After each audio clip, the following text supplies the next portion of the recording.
श्री राम। नमस्कार। आज 17 जुलाई 2020, भगवद गीता विश्लेषण भाग 27। कल हम लोगों ने देखा कि भगवान श्री कृष्ण ने पार्थ अर्जुन को आसक्ति और असक्त ये क्या होता है ये विश्लेषण करके बता दिया था। इंसान को इंद्रियों के प्रति आसक्त होना चाहिए, आसक्त नहीं होना चाहिए, इतना कल हम लोगों ने देखा।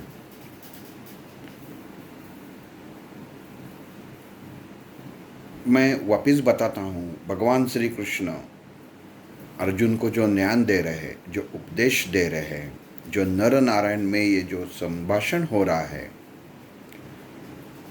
वो पूरी दुनिया के लिए आचरण कैसा हो, व्यवहार कैसा हो, उसके लिए ही केवल अर्जुन को बीच में रखकर की गई बात है।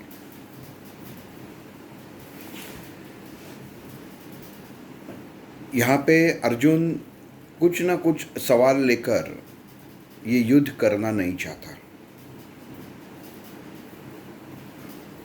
और उस सब सवाल के भगवान श्री कृष्ण जवाब दे रहे हैं। वो बता रहे हैं, विस्तार से बता रहे हैं। अर्जुन के सवाल ये सर्वसामान्य आदमी के सवाल है। कोई इंसान जीवन जीवित करता है तो उसके आयु में आने वाले सवाल है। सर्वसामान्य आदमी के मन में जो उभरने वाले जो सवाल है, उसका खुद भगवान ने ये जवाब दिया है।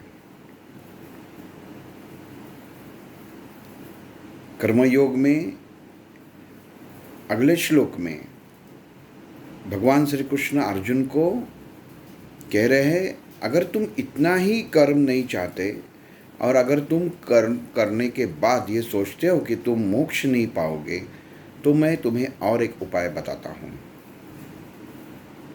और भगवान श्री कृष्ण अर्जुन को कह रहे, तुम यज्ञ करो। ये परब्रह्म जो सब जगह व्याप्त है,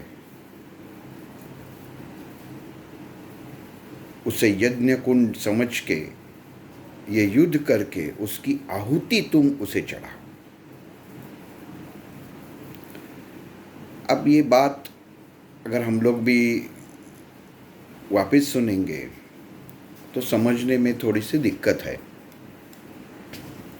भगवान श्री कृष्ण अर्जुन को कह रहे हैं, अगर तुम मोक्ष से इतने डरते हो, कर्म के फल से इतने डरते हो, तो तुम यज्ञ करो, और यज्ञ करके जो फल प्राप्त होगा उससे तुम्हें मोक्ष जरूर मिलेगा। और वो कर्म का दोष तुम्हें तो लगने वाला ही नहीं है, फिर भी तुम्हारे मन में अगर ये शंका आती है तो तुम्हें वो नहीं लगेगा। तो ये कौन सा यज्ञ है? यज्ञ किसे कहते हैं? हम लोग देखते हैं कि बहुत सारे कार्यक्रम में, बहुत सारे मंदिरों में कभी कभी संकट आता है, तब सब जगह यज्ञ करते हैं। लेकिन वास्तव में यज्ञ क्या करते हैं कि कोई एक कुंड बना के उसके अंदर एक विशिष्ट प्रकार की समिधा, लकड़ियाँ, गोबर, घी, जो कुछ भी अर्पण करना है वो अग्नि देवता को अर्पण करते हैं, उसमें यज्ञ। तो इतनी बात नहीं है। यज्ञ वास्तविक से ये जो शब्द है, तो यज्ञ का ये शब्द का धातु है वो यज है। यज का मतलब है अर्पण करना।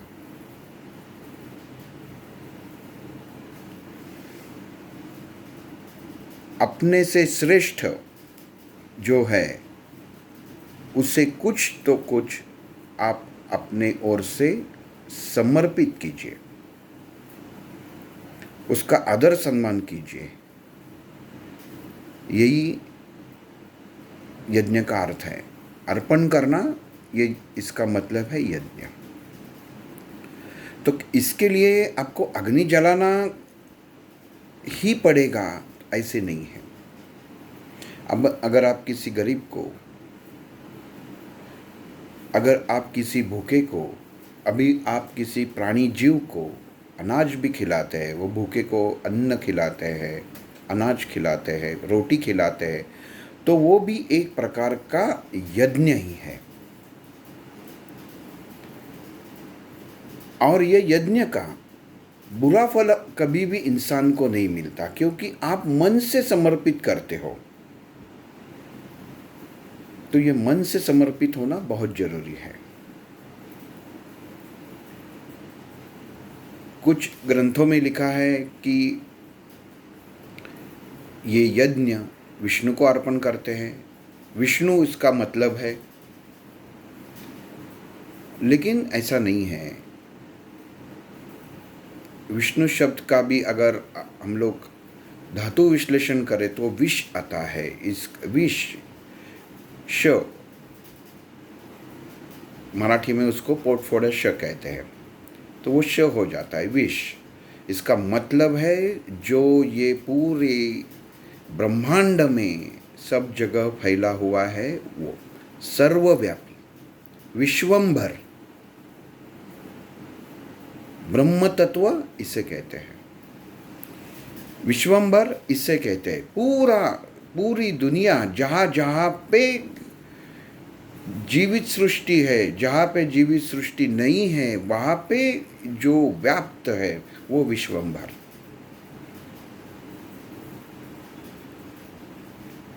तो उसे विष्णु कहते हैं, देवता नहीं कहते। भगवान श्री कृष्ण ने कहा है कि जो व्याप्त है, सब जगह व्याप्त है, वो विष्णु है, वो यज्ञ की देवता है। उसे यज्ञ, उसे सामने देख के, उसके मन में श्रद्धा करके, उसके मन में प्रार्थना करके आप अग्नि को कुछ न कुछ समर्पित कर सकते हैं। समर्पण करना ये बहुत बड़ी बात है, और अग्नि ही समर्पित कर सकते हैं। हम लोग देखते हैं कि हम लोगों ने अभी तक पढ़ा है कि राजा दशरथ ने भी पुत्र कामेष्ठी यज्ञ किया था, राजसूद यज्ञ होता है, अश्वमेघ यज्ञ होता है। पांडवों ने भी राजसूद, अश्वमेघ, ये सब यज्ञ जो है वो हर प्रकार के यज्ञ अलग अलग प्रकार के हो जाते हैं। लेकिन भगवान श्री कृष्ण ने इससे मान्यता नहीं दी। भगवान श्री कृष्ण क्या कहते हैं? इष्टि। ये यज्ञ के प्रकार को इष्टि कहते हैं। पुत्र कामेष्टि, इष्टि। इष्टि का मतलब है विशेष कारण के लिए, खुद के मतलब के लिए, खुद की कामना पूर्ण हो, इसके लिए किया हुआ यज्ञ, किया हुआ अर्पण किए हुई चीज, लेकिन उसमें स्वार्थ है। तो इसके लिए भगवान श्री कृष्ण इसे अनुमति नहीं देते। ये भगवान श्री कृष्ण अर्जुन को कह रहे हैं। क्यों कह रहे हैं अर्जुन को इस समय? क्या अर्जुन तो बोलेगा कि हम लोगों ने भी यज्ञ किया था फल प्राप्ति के लिए, तो वो यज्ञ नहीं होता। समर्पण जिसमें है वो यज्ञ है, और उसका, वो यज्ञ का, अगर आपने कुछ फल मांगा नहीं है, केवल मन से समर्पित भावना से जो कुछ आप वो अग्नि को समर्पित करेंगे, अग्नि कुंड को, अगर उसके जो उसका जो फल निकलेगा वो अगर बुरा भी रहा तो भी उसका असर आपके जीवन पे नहीं होगा, क्योंकि किसी फल का आपने अपेक्षा रखी ही नहीं है। और फल की अपेक्षा नहीं रखी तो आपका बुरा होने का कोई मतलब नहीं, आपका कोई बुरा कर नहीं सकता, आपका बुरा हो नहीं सकता। लेकिन अगर आप वो यज्ञ के लिए स्वार्थ के लिए कुछ अर्पित करते हैं, वो कुछ भोग चढ़ाते हैं स्वार्थ के लिए, तो उसे यज्ञ नहीं कहते। ये भगवान श्री कृष्ण अर्जुन को कर्मयोग में बता रहे हैं। हम लोग घर में दिया जलाते हैं, बहुत से घर में अभी सुबह शाम देखे तो अग्निहोत्र होता है, लेकिन अगर वो स्वास्थ्य के लिए किए, खुद के स्वार्थ के लिए करेंगे आप, ऐसा कहते हैं, उसके ऊपर बहुत सारी किताबें हैं कि घर में अग्निहोत्र होना जरूरी है, जरूर कीजिए। लेकिन मेरी तबीयत, मेरे घर वाले, मेरा जो घर में जहाँ पे रहता हूँ वहाँ का भाग स्वच्छ हो जाए, ये फल की अपेक्षा से अगर आप वो अग्निहोत्र भी करते हैं तो उसका फल आपको मिलेगा नहीं, क्योंकि उसके अंदर भी आपकी अपेक्षा है। वो कर्म की अपेक्षा आप कर रहे हैं, इसके लिए उसका फल आपको प्राप्त नहीं होगा। ये भगवान श्री कृष्ण कह रहे हैं, अगर आप सूर्य देवता को साक्षी रख के ये अग्निहोत्र करेंगे, केवल सूर्य देवता के लिए, खुद के लिए नहीं, सूर्य देवता के लिए, तो इसका फल आपको निश्चित है।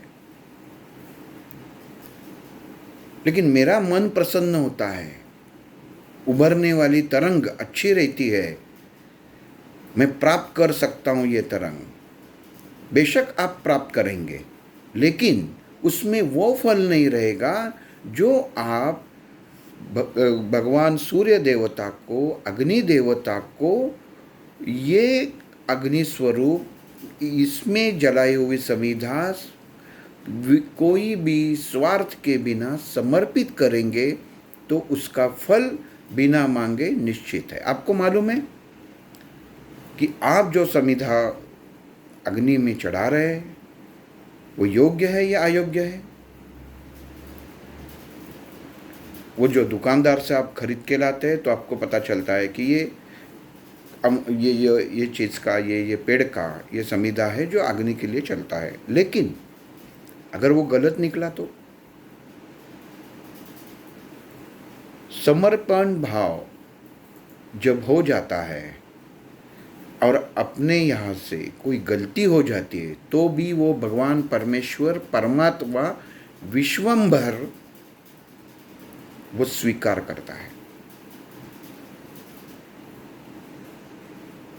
हम लोगों ने थोड़ा सा विषय बदल के मैं बताता हूँ। संत जनाबाई की गालियाँ भी पांडुरंग ने स्वीकार की थी। गालियों का अभंग कहा था, वो भी स्वीकार किया था। लोग कहेंगे तो क्या बोलेंगे, लेकिन मन से समर्पण था, उसके अंदर विष नहीं था, जहर नहीं था। ये सबसे बड़ी बात है, प्यार। वो जहर में भी प्यार था जो पांडुरंग समझ गया और उसे पता चला कि ये मेरी भक्त है। वैसा ही यहाँ पे भगवान श्री कृष्ण अर्जुन को कह रहे हैं कि ये युद्ध भूमि को तुम यज्ञ कुंड समझ ले और सच्चे मन की भाव से तू युद्ध कर। तुम्हारी सेवा, तुम्हारा क्षात्र धर्म, तुम्हारा पराक्रम, उसकी तुम ये यज्ञ में, ये यज्ञ कुंड में, जो ये रणांगण में, ये कुरुक्षेत्र में तुम आहुति दोगे और कोई भी कर्म की अपेक्षा नहीं करोगे तो तुम्हें पक्का मोक्ष मिल जाएगा। हम लोग रोज जीवन में इतनी बातें करते हैं कि ये क्या करने से क्या मिल जाएगा। अभी पूरे बाजार में तो ये दिया निकला है, ये दिया शाम को जलाओ, इससे ये हो जाएगा, वो दिया जलाओ, वो हो जाएगा। लेकिन जो सच और भगवान को प्रिय गोष्ठ है, भगवान को प्यारी चीज है, वो छोड़ के बाकी सब कुछ हम करते हैं।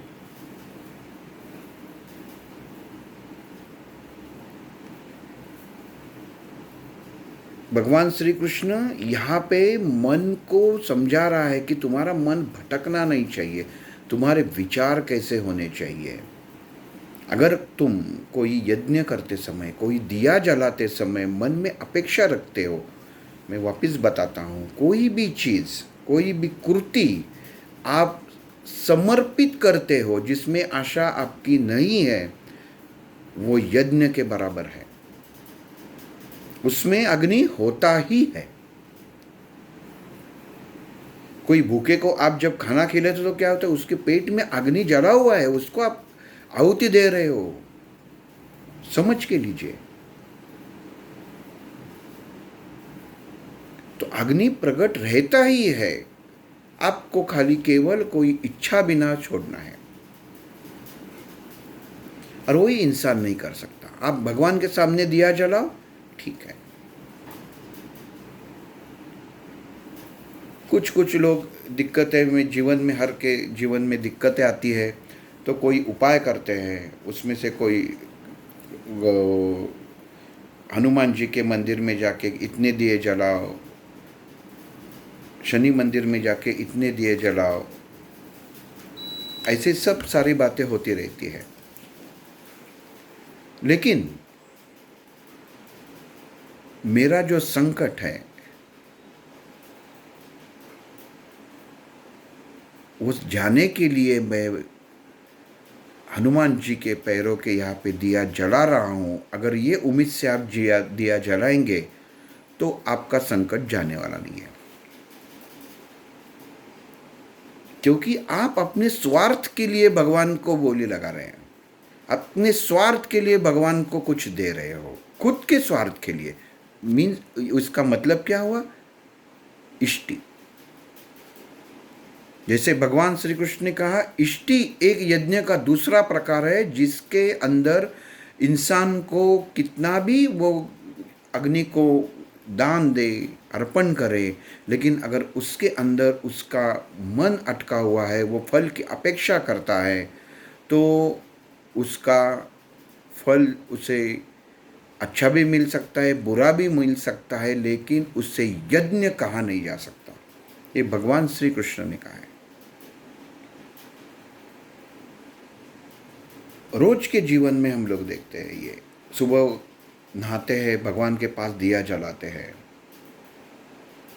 अच्छे अच्छे अगरबत्ती जलाते हैं। भगवान तो सुगंध लेता ही नहीं है, आपके लिए जलाते हैं। अगर उसका सुगंध अच्छा नहीं है तो घर वाला कोई बोलता है कि इसके खुशबू से मुझे, इसके सुगंध से मुझे तकलीफ होती है, तो कोई बोलता है इसका सुगंध तो बहुत बढ़िया है। तो जो लगाता है वो कहता है ये मुझे पसंद है, इसके लिए तो मैं ये लाया हूँ। इसका मतलब क्या हुआ, भगवान के लिए लाया ही नहीं है, भगवान के लिए जलाया ही नहीं है, तुम्हारे मन को ये अच्छा लगता है करके तुमने जलाया है भगवान का नाम लेके, इसका फल नहीं मिलेगा।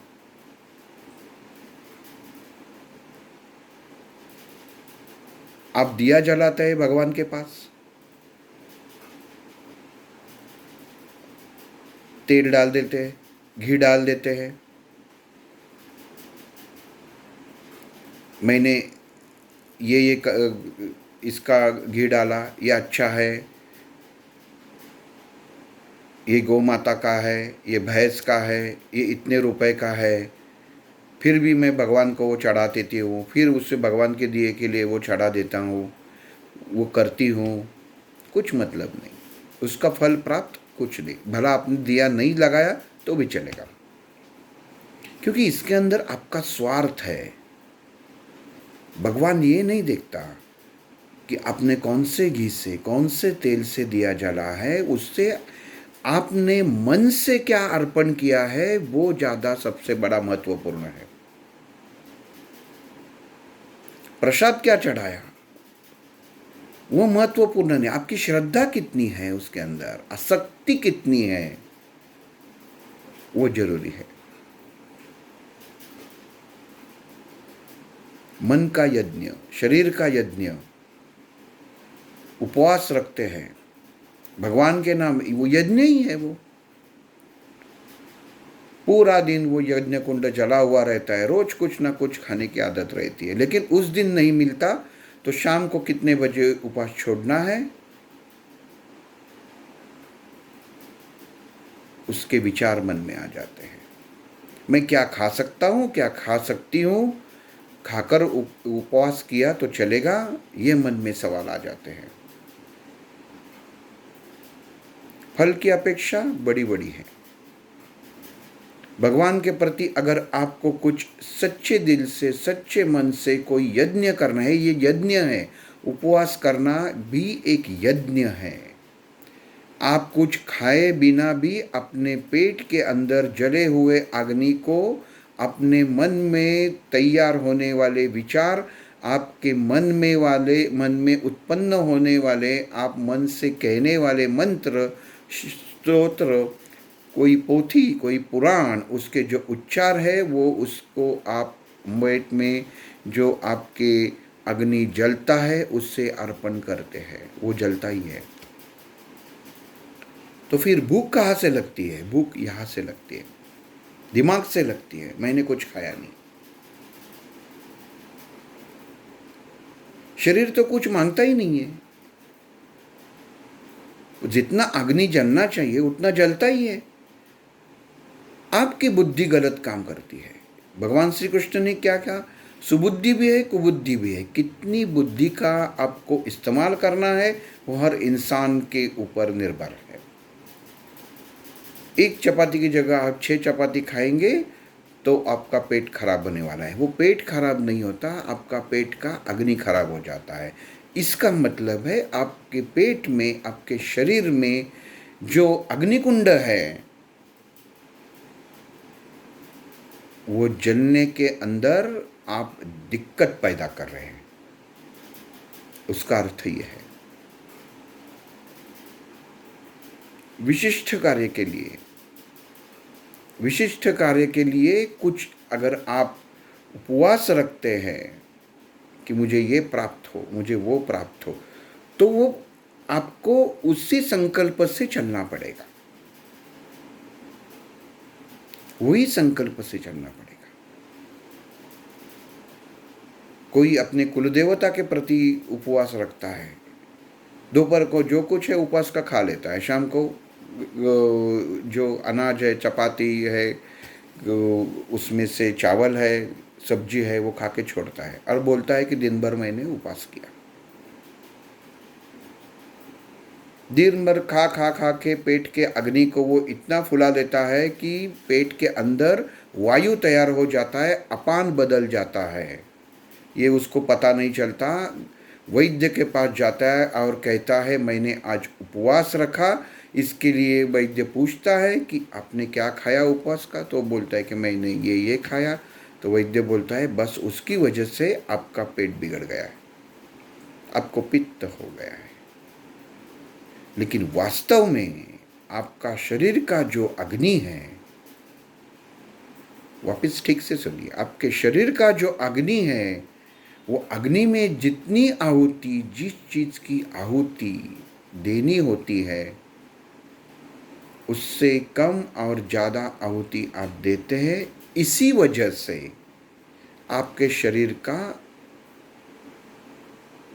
जल तत्व, वायु तत्व और आकाश तत्व, पृथ्वी तत्व बदल जाता है और इंसान को तकलीफ होती है।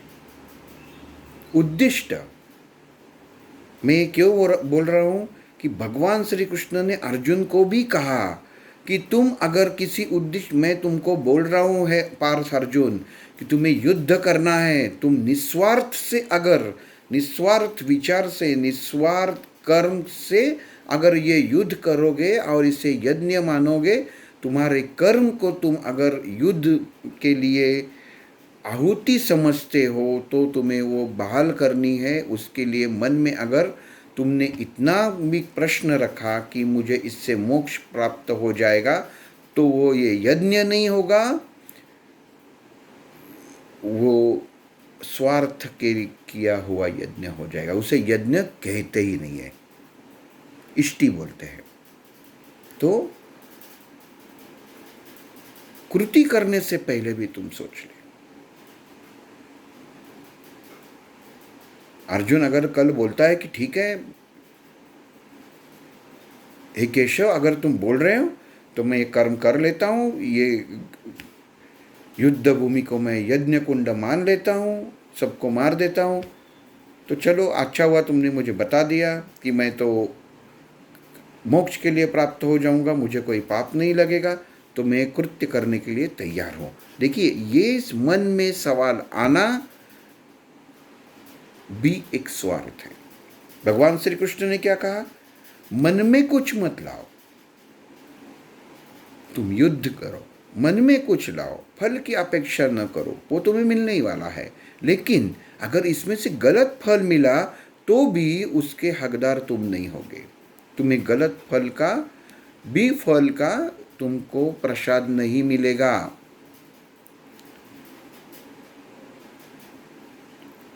तुम्हें मुक्ति का द्वार, तुम्हें मोक्ष का द्वार पक्का खुल जाएगा, लेकिन इसके लिए तुम्हें निस्वार्थ मन से खुद की सेवा को, खुद के क्षत्रिय धर्म को, खुद के युद्ध कौशल को, खुद के मन को, खुद के शरीर की चेतना को, खुद के बुद्धि को ये कुरुक्षेत्र यज्ञ कुंड को अर्पित करना है। इतना भगवान श्री कृष्ण कह के रुकते। इसके बाद क्या चर्चा हो जाती है वो कल देखेंगे। श्री राम।